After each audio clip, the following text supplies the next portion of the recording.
como eu chamei essa mensagem, é um esgotamento emocional. São situações que fazem você emocionalmente ir pro buraco. Talvez você se identifique um pouco como Noemi, não contando a história de uma moabita ou de que perdeu os filhos, mas talvez eu traduzindo algumas palavras que você pode ouvir agora, seja mais, como por exemplo, não aguento mais. Ou aquela outra que diz assim, tô cansado. Ou aquela que diz assim, não tem mais sentido, tudo que eu faço não tem sentido. Eu tô exausto. Mas não é exausto porque você está trabalhando demais. Não é um cansaço porque você está na correria do dia a dia, talvez dormindo pouco, levantando cedo, trabalhando, desenvolvendo as coisas de Deus. Não. Quanto mais você dorme, mais cansado você fica. Quanto mais você descansa, mais exausto você se sente. Por quê? Porque infelizmente no dia a dia, aquilo que está sugando ou roubando as suas forças, ela está lá. Por estar lá, você está se esvaindo, se esgotando, está se sentindo cansado. Então, eu queria falar, talvez aquilo que a igreja por um tempo não soube lidar, são doenças psicossomáticas. Então a igreja não via nada disso. Ela dizia, por exemplo, que depressão era frescura. Depressão, ela existe.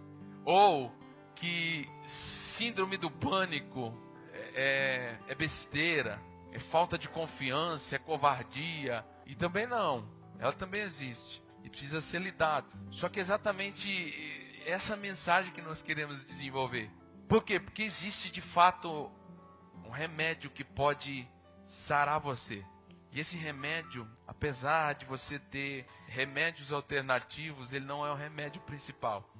Então, uma das coisas que eu quero que você entenda, eu vou dizer aqui alguns sintomas que eu estava estudando. Talvez você se identifique, você fala assim, puxa vida, eu tenho alguma coisa aí. Eu preciso prestar atenção bem nessa palavra. Eu preciso concentrar o que vai ser dito, porque se eu tenho esses sintomas, eu tenho essas causas, eu preciso saber como proceder e como prosseguir. Alguém que está esgotado emocionalmente, ele costuma dizer e viver esse tipo de situação.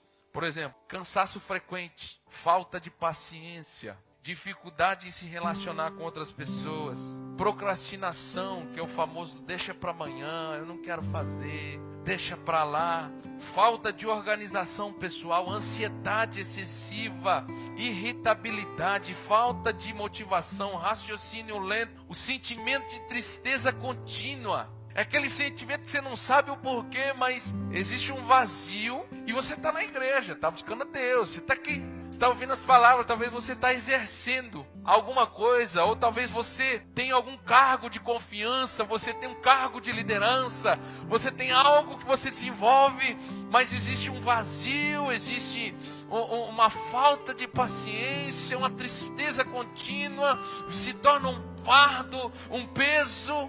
E aí aquele sentimento de alegria que se tinha em abundância, já não tem mais. Era uma alegria vir, era uma alegria fazer, agora deixou de ser uma alegria, se tornou uma obrigação, se tornou um peso.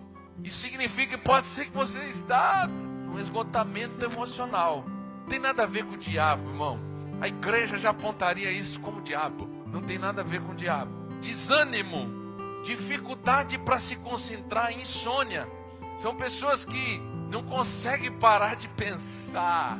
Ela pensa o tempo inteiro. E todos os pensamentos dela nunca são pensamentos bons. Ela tem facilidade de pensar, mas sempre ela vai pensar nas piores possibilidades. Porque existe a insônia de pensamentos do seu dia a dia, de como eu vou desenvolver, são coisas. Agora, quando a pessoa chega no estágio de esgotamento emocional, ele entra no estágio de insônia, porque tudo que ele pensa nas piores possibilidades. Isso são os sintomas.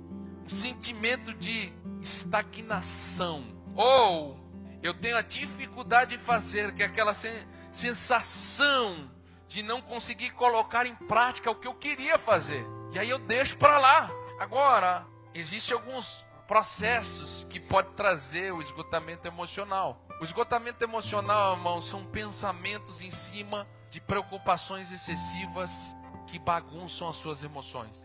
Geralmente uma pessoa que entra no estágio de esgotamento, ela tem dificuldade de celebrar as pequenas coisas. Ela tem dificuldade de celebrar a vida. Ela sempre vai ver o lado ruim da vida. Ela sempre vai ver o lado do pessimismo. Ela é muito mais pessimista. Ela não consegue ver que coisas pequenas estão sendo